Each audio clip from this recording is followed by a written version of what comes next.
तो hello guys, आज हम लोग एक नई सीरीज को शुरू करने वाले हैं जो कि बहुत ही इंटरेस्टिंग है क्योंकि इसकी स्टोरी बहुत ही कमाल की है। तो चलिए जल्दी से शुरू करते हैं। तो कहानी की शुरुआत में हमें एक डीमन लॉर्ड और एक डिवाइन एल्डर को दिखाया जाता है। वो डीमन कहता है कि ह्यूमंस और डीमन दोनों ही एक जैसे हैं, तो फिर सिर्फ ह्यूमंस ही अपर रियलम में क्यों जा सकते हैं, हम लोग वहाँ क्यों नहीं जा सकते। तो वो डिवाइन उससे कहता है कि तुम्हारा हार्ट इविलनेस से भरा हुआ है और अगर तुम एक डिवाइन लॉर्ड बनना चाहते हो तो तुम्हें अपने अंदर की सारी डार्कनेस को खत्म करना होगा। तो ये बात सुनकर वो डीमन कहता है कि तुम अपनी बकवास बंद रखो, मुझे वहाँ जाना है तो मैं वहाँ जाकर रहूंगा। ये कहते ही वो जैसे ही आगे बढ़ता है तो वो ह्यूमन लॉर्ड उस पर एक बहुत ही पावरफुल एनर्जी अटैक करता है, जिससे वहाँ पर एक जबरदस्त धमाका होता है।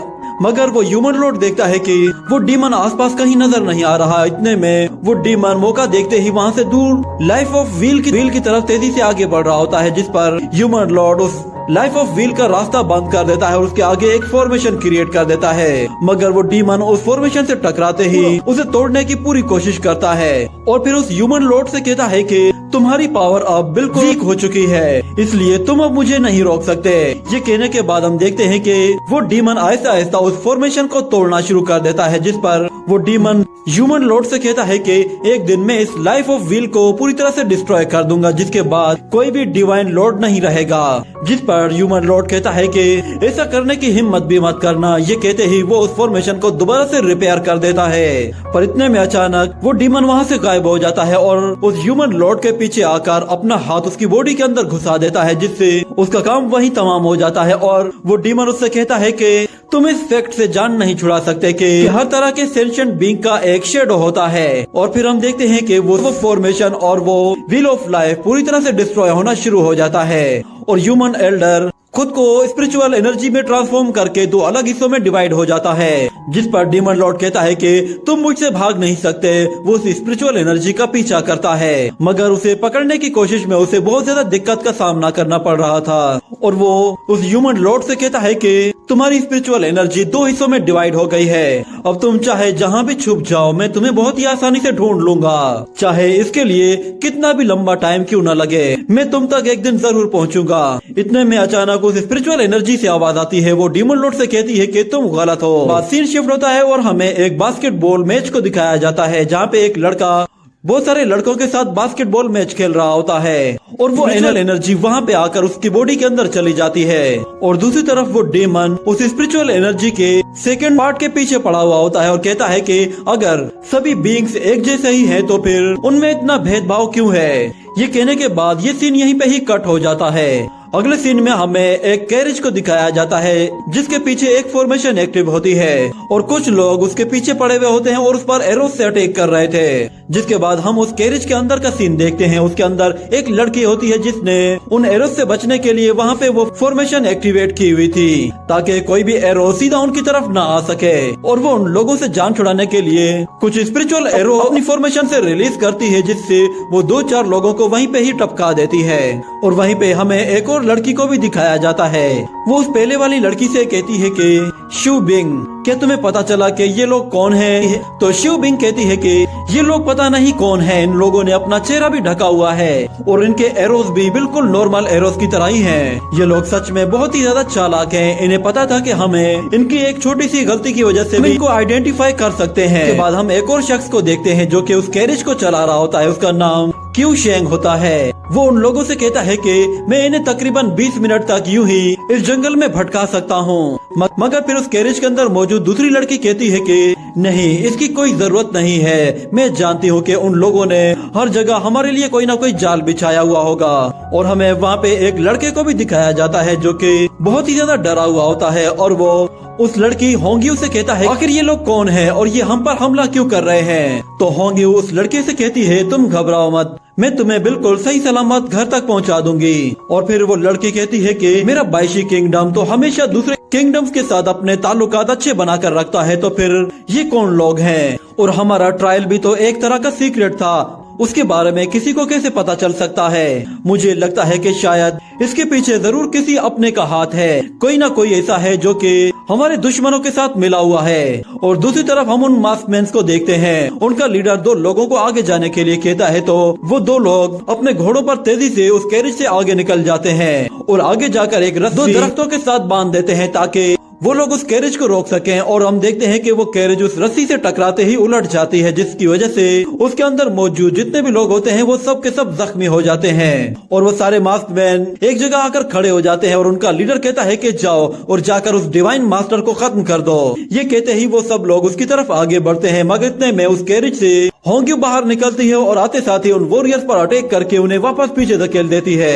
और फिर वहाँ पे उन लोगों का लीडर भी आ जाता है तो वो लड़की उन लोगों से कहती है कि तुम लोग हमारे 22वीं किंगडम के अंदर होते हुए हम पर हमला कैसे कर सकते हो? क्या तुम लोगों को अपनी जान प्यारी नहीं है? तो वो मास्कमैन कहता है कि 22वीं किंगडम तुम्हारा नहीं है क्योंकि तुम तो वैसे ही मरने वाली हो, तो फिर हमें सजा कौन देगा? ये कहते ही वो सब लोगों से हमला करने के लिए कहता है तो होंग्यू एक बंदे को सोर्ड से ब्लॉक करके उसे वापस उठाकर दूर फेंक देती है। और फिर जब दूसरा बंदा उसकी तरफ आता है तो वो उसके अटैक को भी ब्लॉक करके उस पर अटैक करके उसे पीछे धकेल देती है और फिर उस पर अपने घुटने से वार करके उसका भी काम तमाम कर देती है। ये देखकर उनका लीडर खुद उस पर हमला करता है, जिस पर वो लड़की आराम से उसके अटैक को रोक लेती है, मगर वो लीडर बहुत ज्यादा ताकतवर था जो कि होंग्यू को पीछे धकेल देता है। तो होंग्यू उस पर पाल्म अटैक करने की कोशिश करती है और उसकी सोर्ड उसकी गर्दन के बिल्कुल पास पहुंच गई थी, मगर इतने में अचानक होंग्यू को पीछे से किसी की आवाज सुनाई देती है। वहाँ पे एक वॉरियर शुई किंग को मारने वाला था, जिस पर होंग्यू उस मास्क लीडर को छोड़कर फौरन से शुई किंग को बचाने के लिए चली जाती है और उस अटैक को रोक लेती है, जिसकी वजह से उसे भी हल्की फुल्की इंजरी होती है। और दूसरी तरफ हम लोग उस यंग प्रिंस को देखते हैं जो कि अभी भी कैरेज के अंदर छुपा हुआ था। वो ये सब कुछ देख रहा था, मगर होंग्यू कहती है कि तुम बाहर मत आना और अंदर ही रहना। ये कहने के बाद हम देखते हैं कि वो वॉरियर अपना वेपन ऊपर उठाकर दोबारा से उस पर अटैक करता है, जिससे होंग्यू और भी ज्यादा इंजर्ड हो जाती है, से भी ब्लड निकलने लगता है। जिसके बाद वो बंदा दोबारा से अपना वेपन उठाकर उस पर अटैक करने की तैयारी करता है और वो यंग प्रिंस जब ये देखता है तो उससे रहा नहीं जाता। वो उसे बचाने के लिए तेजी से आगे आता है तो वो बंदा उसी पर ही अटैक करके उठाकर दूर फेंक देता है, जिसकी वजह से वो यंग प्रिंस वहीं बेहोश हो जाता है। और इस तरफ हम लोग उस बास्केटबॉल प्लेयर को देखते हैं। वो एनर्जी बॉल जब उसके अंदर आई थी तो वो एक अलग ही स्पेस में आ गया था, जहाँ पर वो कहता है कि ये कौन सी जगह है, मैं कहाँ आ गया हूँ। और इतने में अचानक उसे एक व्हील ऑफ लाइफ के अंदर उस यंग प्रिंस की बॉडी दिखाई देती है, तो वो फौरन से उसके पास चला आता है और कहता है कि सुनो, कौन हो तुम? क्या तुम मुझे बता सकते हो कौन सी जगह है? उसे उस यंग प्रिंस का कोई भी जवाब नहीं आ रहा था, जिस पर उसके पीछे हमें एक स्पिरिचुअल एनर्जी दिखाई देती है, जिस पर वो कहता है कि मेरे पीछे जो भी है सामने आ जाए। तो हम देखते हैं कि उसके पीछे वही ह्यूमन लॉर्ड होता है, जो कि उस लड़के से कहता है कि ये यंग प्रिंस मर चुका है और अब तुम इसकी बॉडी में जाने वाले हो। ये कहने के बाद वो उसे अपनी तरफ खींचकर अपने पास ले आता है और उससे कहता है कि तुम्हें एक सेज कल्टीवेशन पाथ को अचीव करना होगा, तभी तुम वापस अपने घर जा पाओगे। जिस पर वो लड़का कहता है कि तुम क्या कह रहे हो, मुझे कुछ समझ नहीं आ रहा।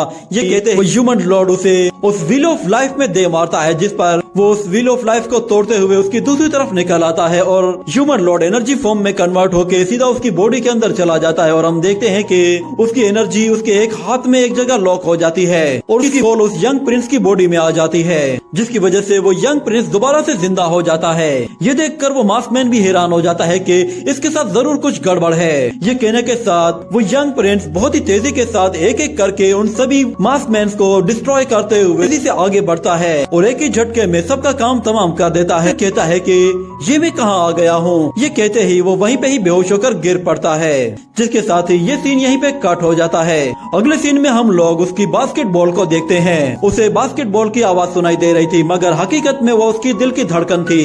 जब उसकी आंख खुलती है तो हम लोग देखते हैं कि उसके पूरे मुंह पे पट्टियां बंधी हुई होती है और होंगी उससे कहती है कि तुम इंजर्ड हो, तुम्हें आराम की जरूरत है। जिस पर वो कहता है कि मुझे क्या हुआ है, और फिर वो उन दो लड़कियों की तरफ देखकर काफी हैरान हो जाता है कि ये दो लड़कियां यहाँ पे कहाँ से आ गई। वो उनसे कहता है कि तुम दोनों कौन हो। ये सुनकर वो दोनों ही काफी कंफ्यूज हो जाती हैं और फिर च्यूमिंग उसके पास आकर अपने मैजिकल ब्रश का इस्तेमाल करते हुए उसके माइंड को चेक करती है, मगर वो कहती है कि इसके माइंड के साथ तो कुछ भी खराबी नहीं हुई, ये बिल्कुल ठीक है। लगता है कि शायद उस दरख्त ड्रग्स से टकराने की वजह से इसके दिमाग में कुछ असर हुआ है, जिसकी वजह से शायद इसकी याददाश्त में कुछ मसला आ गया है। ये हम लोगों को पहचान नहीं पा रहा। जिसके बाद होंगी उससे कहती है कि मुझे बताओ, आखिर तुम्हें कुछ याद है कि तुम्हारे साथ क्या हुआ था?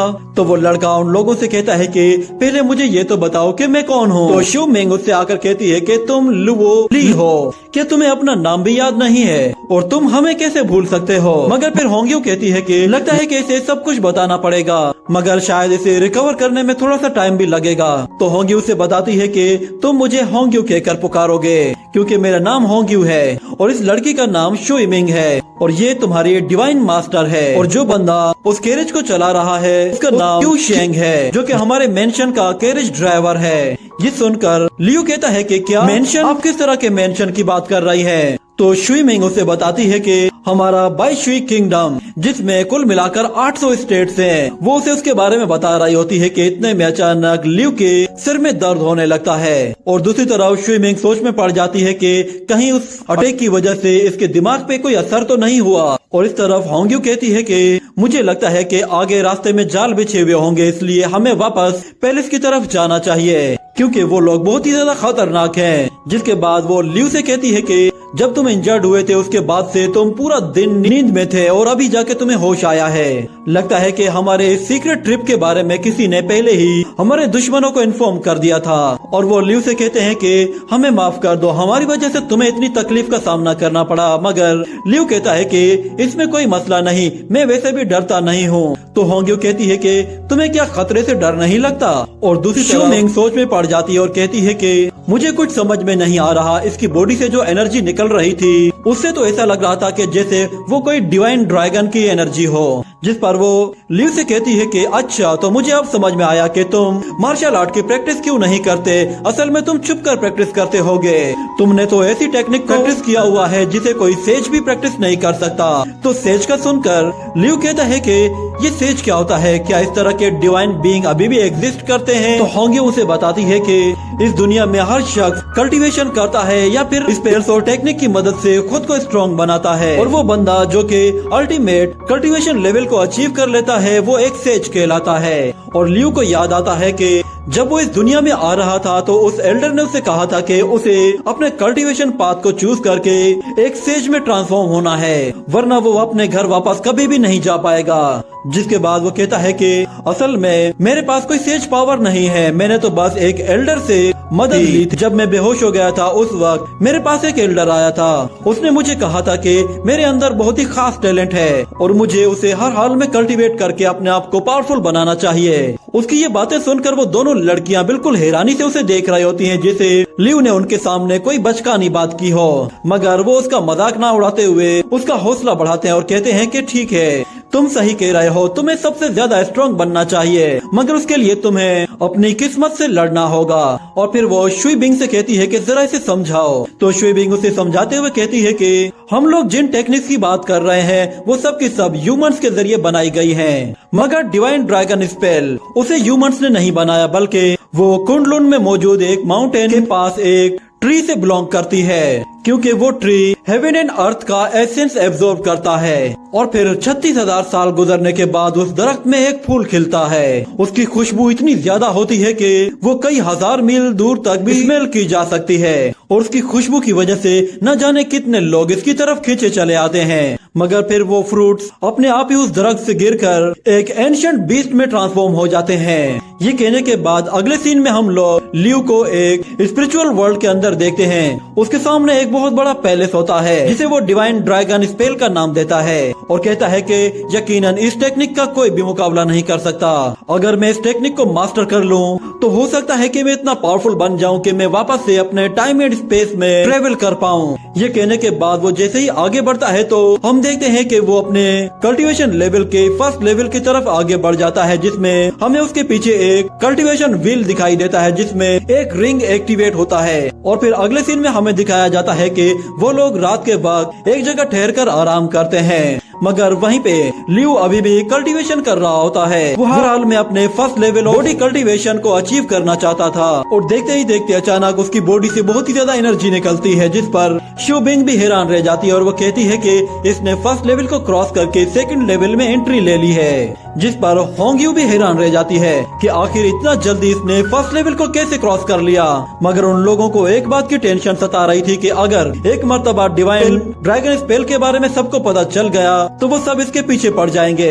ये टेक्निक हेवन से अर्थ पर आई है और अभी तक इसे कोई भी प्रैक्टिस नहीं कर पाया। और शू बिंग कहती है कि मुझे तो बस इतना मालूम है कि डिवाइन ड्रैगन स्पेल के फर्स्ट लेवल को सिर्फ 2 ही लोग अचीव कर पाए थे, जिनमें से एक का नाम जियांग वांग था और दूसरा था वैन चू। वो तीसरा बंदा बन गया है जो कि first level of body cultivation को क्रॉस कर चुका है। और हम लोग दोबारा से लियो को देखते हैं तो उसने अब थर्ड लेवल को भी क्रॉस कर लिया था और वो सीधा फोर्थ लेवल की तरफ जा रहा था। मगर जैसे ही वो फोर्थ लेवल को क्रॉस करने की कोशिश करता है तो वहाँ पे एक बैरियर बना हुआ होता है जो कि उसे वापस पीछे धकेल देता है और लियो को चक्कर आना शुरू हो जाते हैं और वो कहता है कि लगता है कि फोर्थ लेवल को अचीव कर पाना इतना आसान नहीं होगा। और दूसरी तरफ होंग यू देखती है कि लियो बहुत ज्यादा वीक पड़ रहा है क्योंकि उसकी इंटरनल एनर्जी बहुत ही तेजी से कंज्यूम हो रही है। शू बिंग अपने मैजिकल ब्रश से एनर्जी जनरेट करती है ताकि वो उसे थोड़ा सा सपोर्ट कर सके। मगर हम देखते हैं कि लियो की बॉडी के चारों तरफ उसके कपड़े अचानक से गायब होने लगते हैं। ये देखकर वो लोग कहते हैं कि ऐसा क्यों लग रहा है कि ये एक लेजेंडरी कल्टीवेशन लेवल है। ये कहने के साथ ही उसकी बॉडी से एक जबरदस्त एनर्जी रिलीज होती है, जिस पर होंग यू